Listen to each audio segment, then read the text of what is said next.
Olá, meu nome é Pedro Fernandes e nós vamos dar continuidade ao programa Verbetografia, hoje estudando 4 sessões do detalhismo do verbete da enciclopédia, que são a filiologia, a fobiologia, a sindromologia e a maniologia. Então, para isso, nós vamos fazer brevemente uma introdução e depois vamos abordá-las, sendo que a filiologia e a fobiologia nós vamos abordar essas duas entradas em conjunto, porque uma é em oposição à outra, uma é antagônica à outra, a gente vai poder explicar sobre isso. O interessante da gente fazer essa abordagem integrada dessas sessões é porque elas têm muita relação uma com a outra. E quando o verbetógrafo está preparando, elaborando o seu verbete, vale a pena ele se deter ou prestar atenção à coerência entre essas sessões. Por quê? Uma não pode contradizer a outra. Elas têm que atuar de um modo sinérgico para dar força à argumentação que nós fizemos lá na definologia. Então, cada sessão do verbete, na realidade, tem por objetivo nós fazermos uma análise, uma argumentação sobre um prisma específico. Então, aqui nós vamos ver como que isso vai funcionar a partir dessas 4 sessões. Outro lembrete importante é que quando estivermos fazendo a composição dessas sessões, parar um pouco e pensar quais são as filias, fobias, síndromes e manias que não podem ficar de fora do nosso tema. Porque muitas vezes a gente passa diretamente para pesquisar em outros verbetes e podemos esquecer alguma dessas entradas, dessas fobias, por exemplo, que não podem ficar de fora. Seria uma bola fora se nós, por exemplo, formos apresentar o verbete e esquecermos daquela fobia específica, isso com relação a cada uma dessas sessões. Outro lembrete importante é que se o seu verbete for ou tiver um tema nosográfico, essas sessões, principalmente a fobiologia, a sindromologia e também a maniologia, elas ganham um peso maior, porque normalmente, ou principalmente a fobiologia e a sindromologia, tem um caráter patológico, tem um caráter negativo. Então, naturalmente, o leitor, ao se deparar com um verbete nosográfico, ele vai prestar mais atenção nessas sessões em função justamente do caráter eminentemente patológico que elas têm. Por outro lado, a filiologia e a maniologia, a gente pode ter uma abordagem neutra perante a cosmoética. Por quê? Você pode ter afinidade a coisas positivas, que é o ideal, mas existem consciências que têm afinidade a coisas negativas, então por isso seria neutro. A mesma coisa a mania. A mania, normalmente na psiquiatria, tem um caráter, um contexto, vamos dizer assim, uma abordagem mais patológica. A pessoa não consegue parar de ter aquela mania, isso configura um quadro patológico. Mas na abordagem da enciclopédia, nós podemos também, por exemplo, ter mania de estudar, mania de pesquisar, mania de assistir. E por isso, em função desse enfoque, é que nós colocamos que a maniologia pode ser tratada como sendo neutra perante a cosmoética.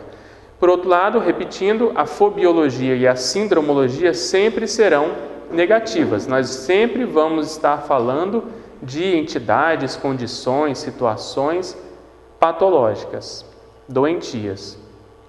Então, para a gente começar, como eu comentei antes, nós vamos fazer a abordagem da filiologia e da fobiologia de modo integrado.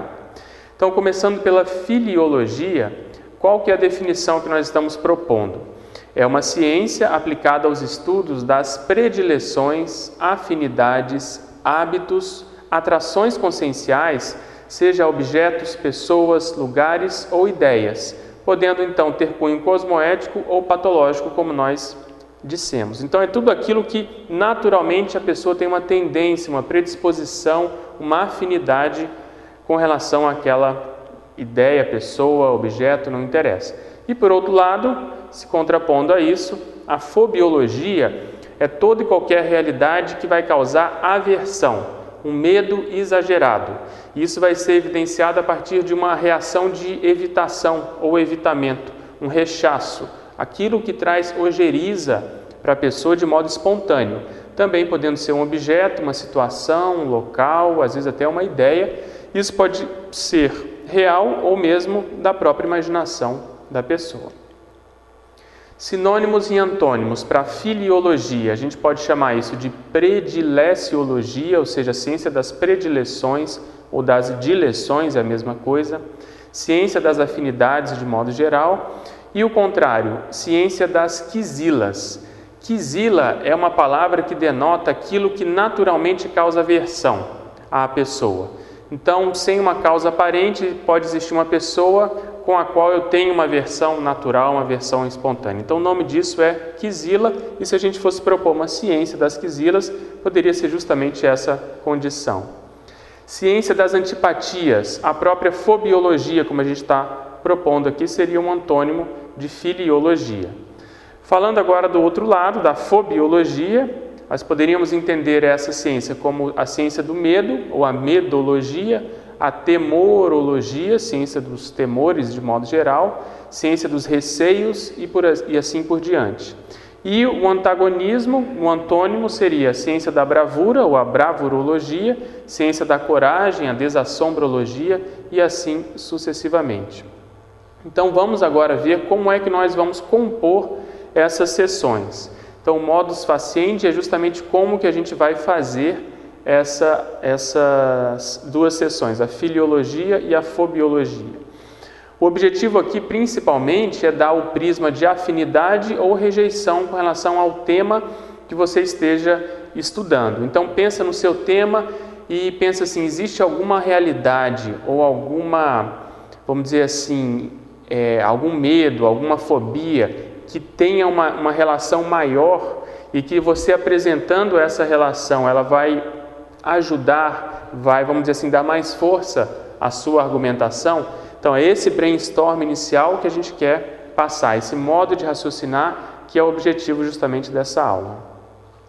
Nós vamos aqui também tecer vários exemplos retirados da própria Enciclopédia da Conscienciologia, justamente para ajudar o aluno no entendimento desse modo de raciocinar, de como o autor principal, o professor Valdo Vieira, elaborou ou pensou, ou vamos dizer assim, vislumbrou que seria o ideal da composição dessas sessões. Então vamos dar um exemplo. No verbete subjetividade objetiva parapsíquica, o autor, lá na seção fobiologia, ele coloca descrenciofobia. Por quê? A pessoa que vai estudar o parapsiquismo, que é uma condição em princípio subjetiva, mas totalmente objetiva para quem vivencia aquela condição, essa é a argumentação principal do autor, ele colocou lá descrenciofobia, ou seja, a pessoa que tem aversão ao processo da descrença, que tem aversão ao processo, vamos dizer assim, da pesquisa, da experimentação. Então, normalmente, essa pessoa vai ter dificuldade na vivência do processo parapsíquico.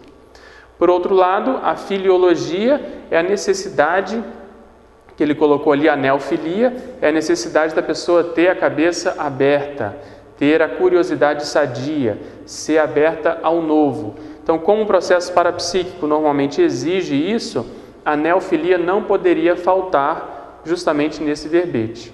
Então, é esse raciocínio que a gente vai sempre chamar a atenção aqui. O objetivo, mais uma vez, é enfatizar sobre um outro prisma, a partir de outras palavras, com outros exemplos, a necessidade de se superar o medo da descrença, o apego aos dogmas, a irracionalidade perante as abordagens parapsíquicas, para poder justamente desenvolver o parapsiquismo. Então você vê que com duas entradas o autor pretende falar a mesma coisa de modo diferente. Na composição dessas sessões nós vamos ver que existem algumas maneiras, algumas formas da gente priorizar ou da gente fazer essa composição. A gente elencou aqui 4 possibilidades. A primeira que a gente chamou de conscienciológica, a convencional, a mista e a profilática. Vamos ver o que é isso.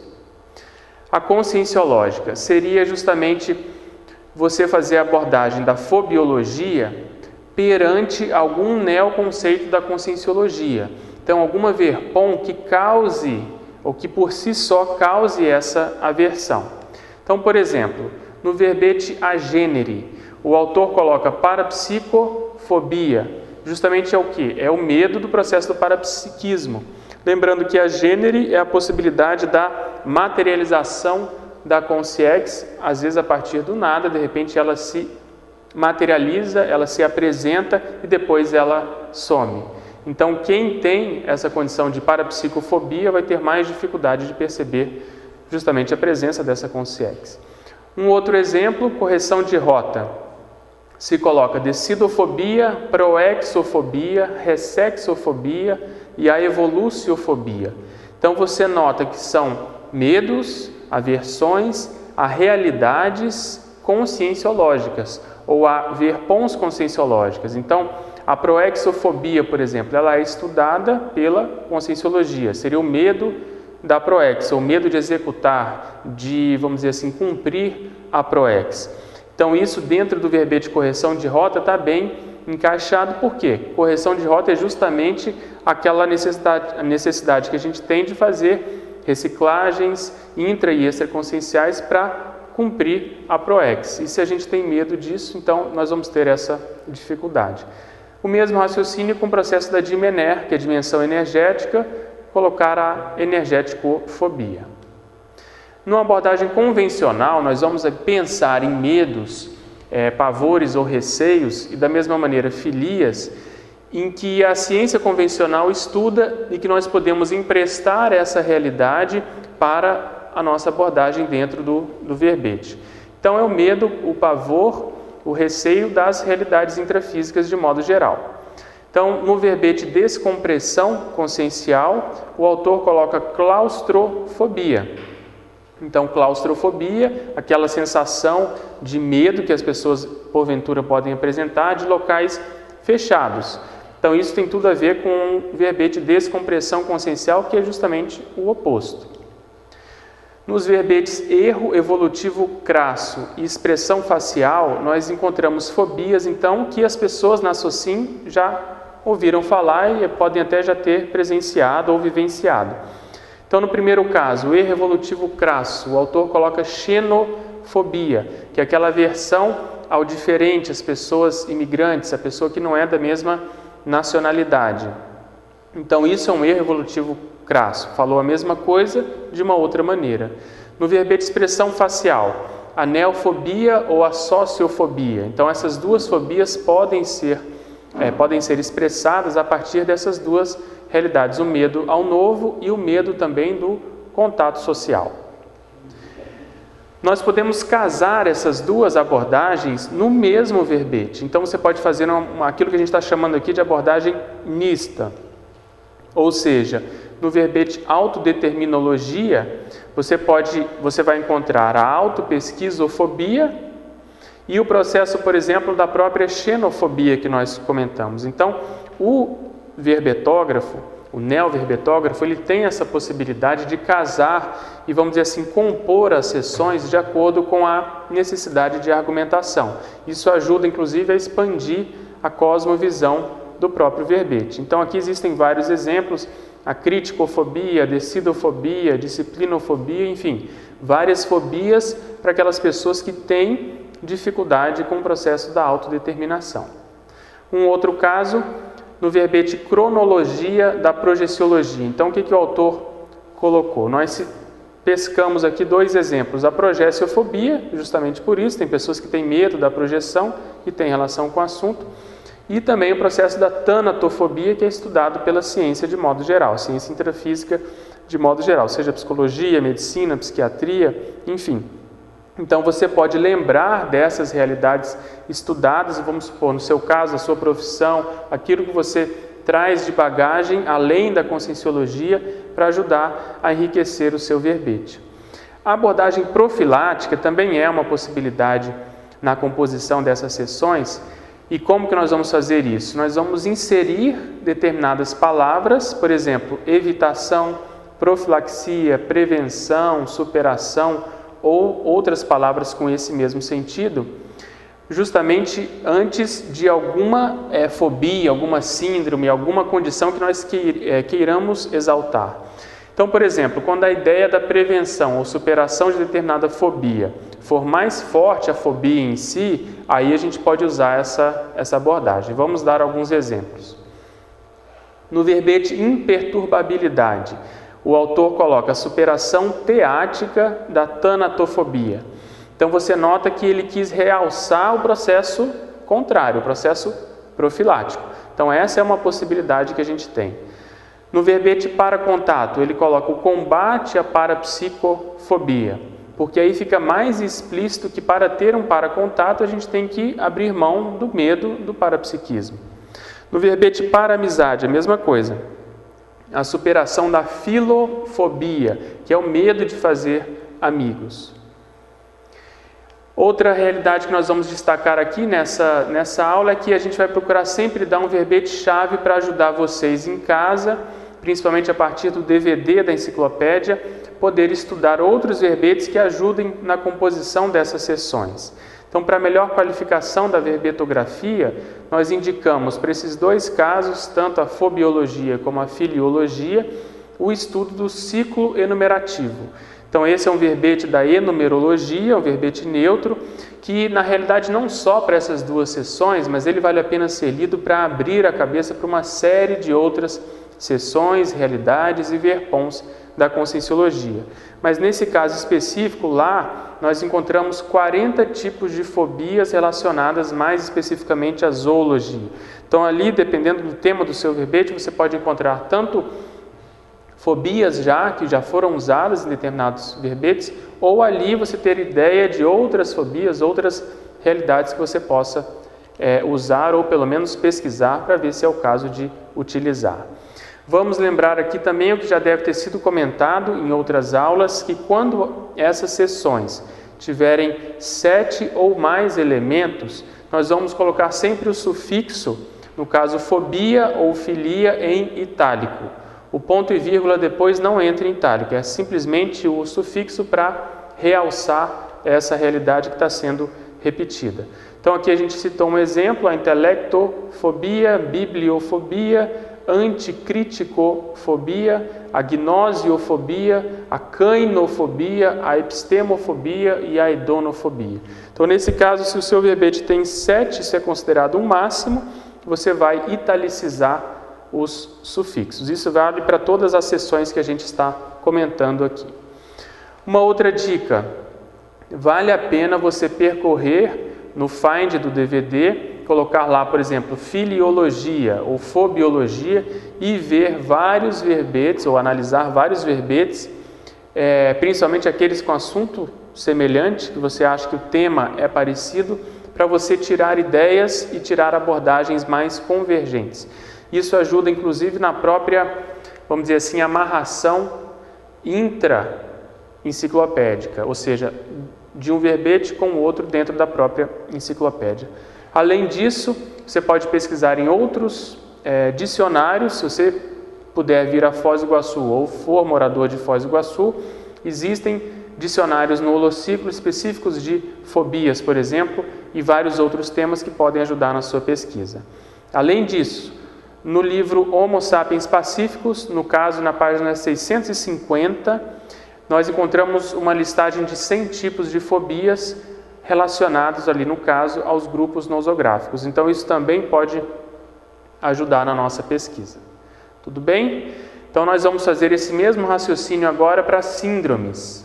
Então, a sindromologia seria a ciência que estuda o conjunto de síndromes de modo geral, ou a ciência que estuda o conjunto de sinais e sintomas característicos de determinado distúrbio ou patologias conscienciais. Normalmente, quando se coloca essa palavra síndrome, são condições patológicas que não se tem uma causa muito específica, um fator etiológico muito determinado. São coisas mais difusas que acabam em conjunto dando uma entidade por si só. Então a gente poderia chamar isso de ciência das síndromes, como nós comentamos, o estudo das síndromes, a psicopatologia de modo geral, a patologia também poderia ser entendida como sendo sinônimo. E o contrário disso é a homeostaticologia, a harmoniologia, a ciência da harmonia, a própria fisiologia ou a higienologia ou higiologia também é utilizado na enciclopédia, ou seja, a ciência da higiene de modo geral. Então, da mesma maneira, como é que nós vamos compor a sindromologia? O objetivo básico é dar a vertente parapatológica de determinada entidade conhecida da ciência convencional ou da própria conscienciologia, mas que tenha relação com o tema que esteja sendo debatido.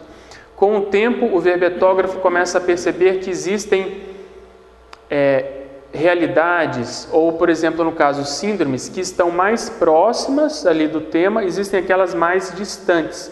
Então, o ideal sempre é procurar ficar mais próximo, para ir em cima do lance, dentro da argumentologia ou dentro da argumentação que nós estamos desenvolvendo, porque senão há uma tendência da gente começar a preencher com síndromes, fobias, filias conhecidas, mas que aquilo pode estar mais distante da argumentação ou da definição que nós estamos propondo lá no início do verbete. Então vale a pena prestar atenção para isso. Então, para clarear, no verbete aconchego é citada a síndrome do canguru, com o objetivo de se enfatizar o quê? A vertente nosológica do tema a partir do exemplo dos filhos que tardam a sair ou retornam à casa dos pais. Então a gente selecionou esse exemplo por quê? Porque aconchego, de modo geral, é uma realidade neutra. Pode ser positivo, pode ser negativo. Quando for negativo, ou seja, quando a condição for excessiva ou quando ela não tiver mais razão de ser, isso pode virar uma síndrome, uma doença.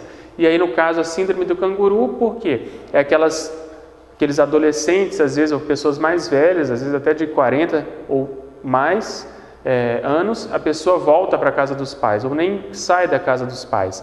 Então, o processo emocional está predominando ali, mas sob um ponto de vista patológico. Tipologia, da mesma maneira, nós vamos fazer aquela classificação, o processo conscienciológico, ou seja, as síndromes que têm mais relação com a conscienciologia. A gente vai encontrar a síndrome da infradotalidade energética, que é a mesma coisa que o casca-grossismo, ou seja, a pessoa que tem dificuldade de perceber as energias. A síndrome do vampirismo bioenergético, aquela pessoa que é carente, pode ser uma consim, pode ser uma consciex, mas que se caracteriza por ter carência do ponto de vista das energias. A síndrome de Swedenborg também, que é aquela condição da pessoa que é super racional, às vezes um cientista de mão cheia, mas que em função do contato com os fenômenos parapsíquicos acaba caindo de quatro, como a gente se diz, acaba indo para o lado religioso, acaba virando místico. Então isso é o que caracteriza a síndrome de Swedenborg, que é mais estudada na conscienciologia.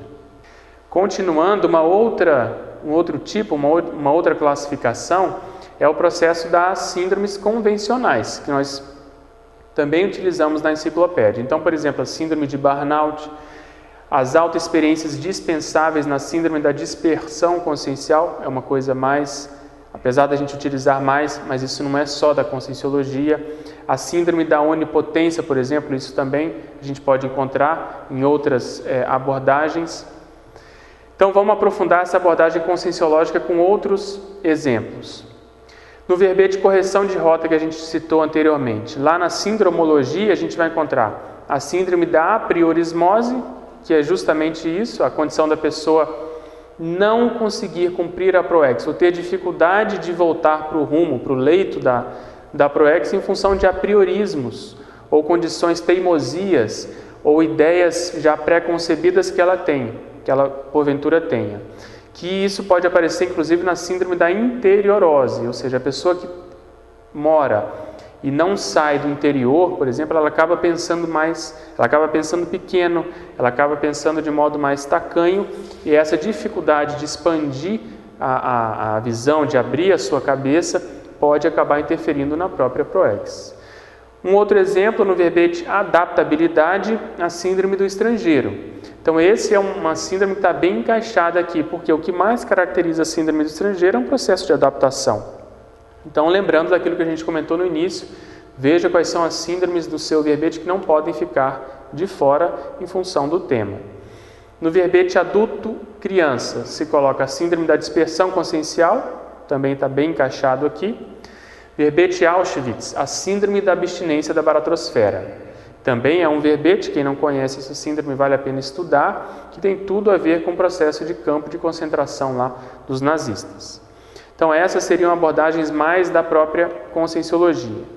Numa abordagem convencional, nós vamos agora pensar, evocar e lembrar de síndromes que tenham ou sejam estudados mais pela medicina, a psiquiatria, a psicologia, a própria sociologia, enfim, as ciências humanas de modo geral. Então no verbete assídia, nós vamos encontrar lá a síndrome da fadiga crônica. Então essa é uma síndrome que não é só estudada por nós da conscienciologia, é estudada pela ciência de modo geral. Verbete afinidade cognitiva, a síndrome de Stendhal. Essa também é uma síndrome descrita pela ciência convencional, que é caracterizada pelo fato daquela pessoa ter um estado alterado de consciência, principalmente quando ela vê ou visualiza determinadas obras de arte. Então isso pode ser em função do impacto que aquela obra de arte causa, um processo emocional, mas expandindo essa ideia pode ser em função do passado, pode ser porque aquela pessoa tenha relação com aquela obra de alguma forma, ou aquela obra, aquela imagem, aquela mensagem evoque alguma coisa na holomemória e a pessoa acaba ficando, vamos dizer assim, impactada, embasbacada com aquilo que ela esteja percebendo. Outros exemplos no verbete agente antiprimener, a síndrome da insegurança. Esse processo de insegurança, processo emocional pode dificultar a pessoa a perceber, vamos dizer assim, vivenciar a primener e acabar também dificultando outras pessoas do convívio a vivenciar essa condição de primavera energética. No verbete ator de teatrão, o que nós vamos encontrar lá? Síndrome da mentira e síndrome de Munchausen. Essa síndrome de Munchausen é em homenagem a um barão com esse nome. O que caracteriza essa síndrome, estudada principalmente pela psiquiatria e também pela pediatria? Normalmente são mães que têm alguma psicopatologia, ou a pessoa de modo geral tem alguma psicopatologia, e ela forja determinados sintomas específicos de doenças. Então vamos supor a apendicite, a pessoa vai lá no livro, estuda tudo aquilo que é comum na apendicite e ela simula esses sintomas e vai para o hospital, para o pronto-socorro, simulando esses sintomas. Ela pode fazer isso com ela ou, no caso também que acontece das mães, fazer isso com os filhos. Levam as crianças pequenas para o hospital dizendo que, no caso, ele começou com uma dor epigástrica aqui perto do estômago, depois ela desceu lá para o pé da barriga do lado direito, vomitou, enfim, teve uma febre baixa e vai citando determinados sintomas. O médico já sabe que aquilo é muito característico da apendicite e essas pessoas acabam passando por cirurgias. Então, por que o autor colocou isso nesse verbete? Porque ele está enfatizando o processo do teatro, o processo da mentira ou da representação. Então, essa síndrome foi bem lembrada nesse sentido, e ele também acabou comentando ou colocando a síndrome da mentira de modo geral para ilustrar bem essa condição. A abordagem mista também é possível nas síndromes, como a gente comentou antes, a gente vai fazer o casamento das duas abordagens anteriores. Então, no verbete análise egológica, nós vamos encontrar a síndrome do infantilismo, que é um processo muito egóico, tem muita relação com o ego.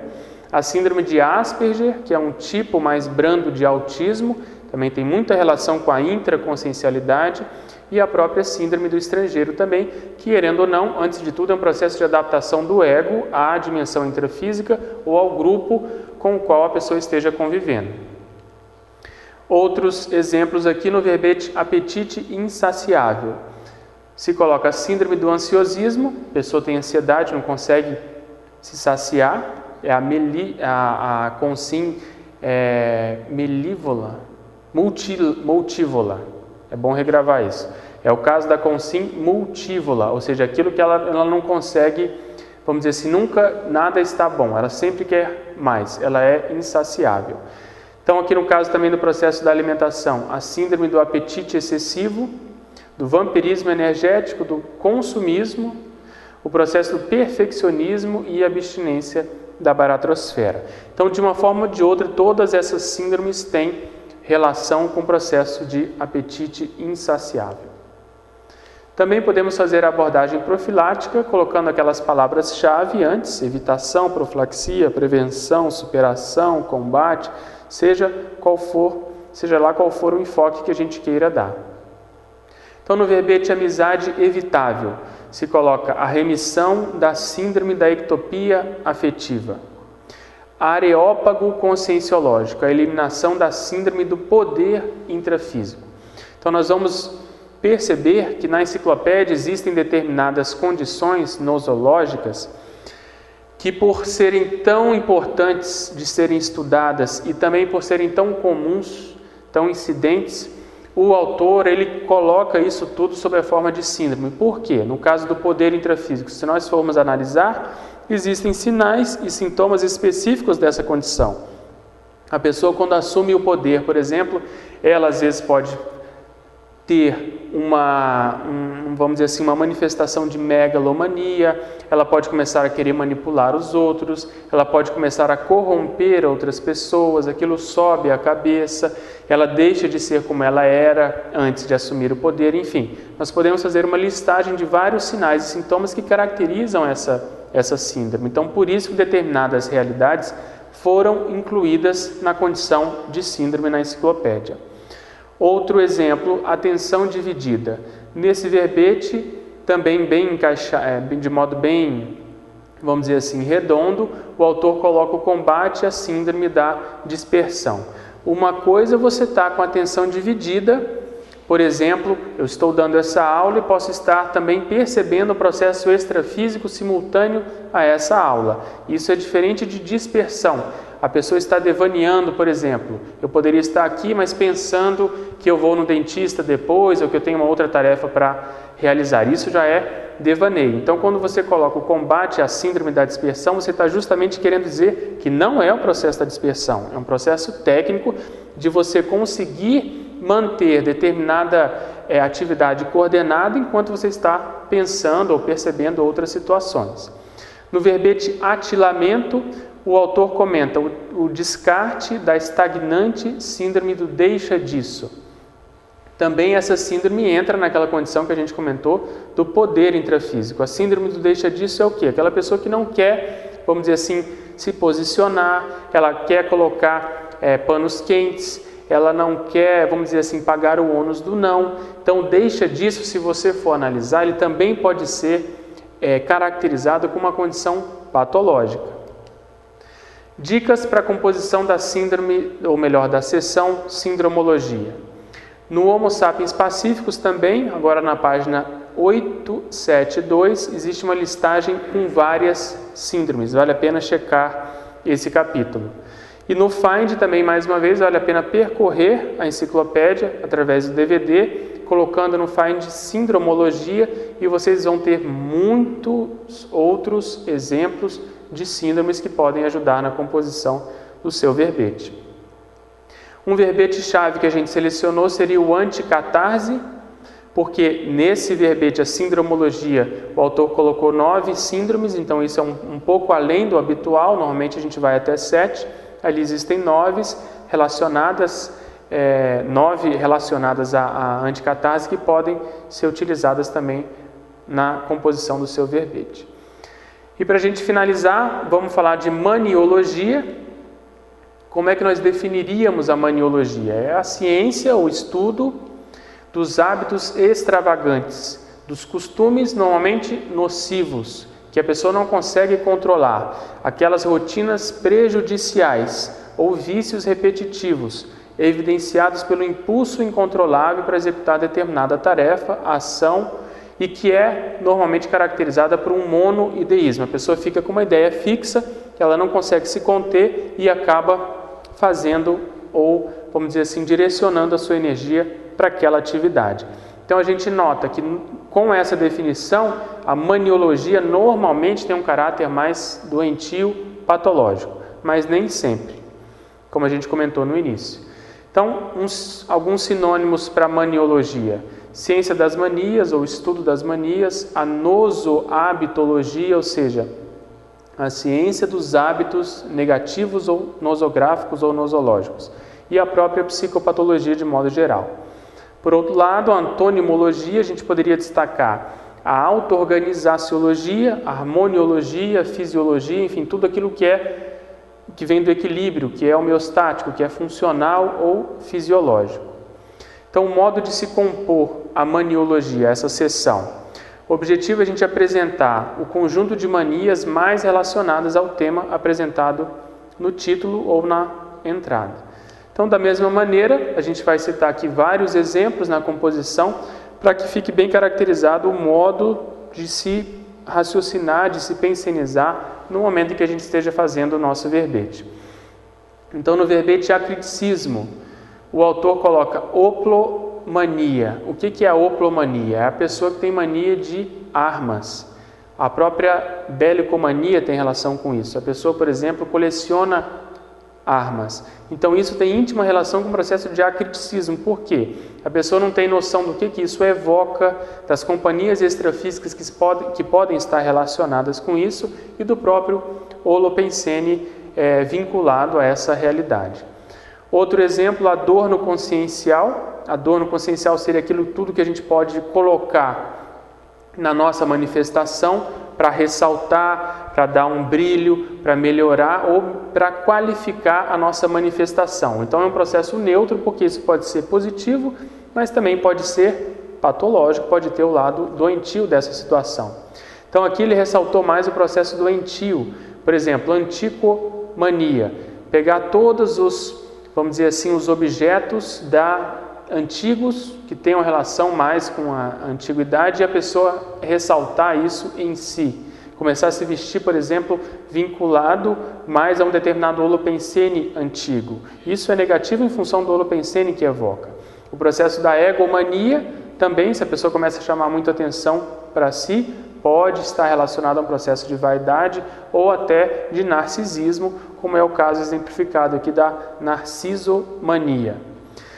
No verbete afetividade, é dado o exemplo, todos os exemplos mais vinculados ao processo religioso. Por exemplo, a religiomania, a idolomania, a gurumania e a angelomania, que é o processo de mania dos anjos, do estudo dos anjos e assim sucessivamente. Então, mais uma vez, você vê que o processo de afetividade é neutro, pode ser positivo ou negativo, mas que, se você for ver pelo lado religioso, é mais uma condição negativa.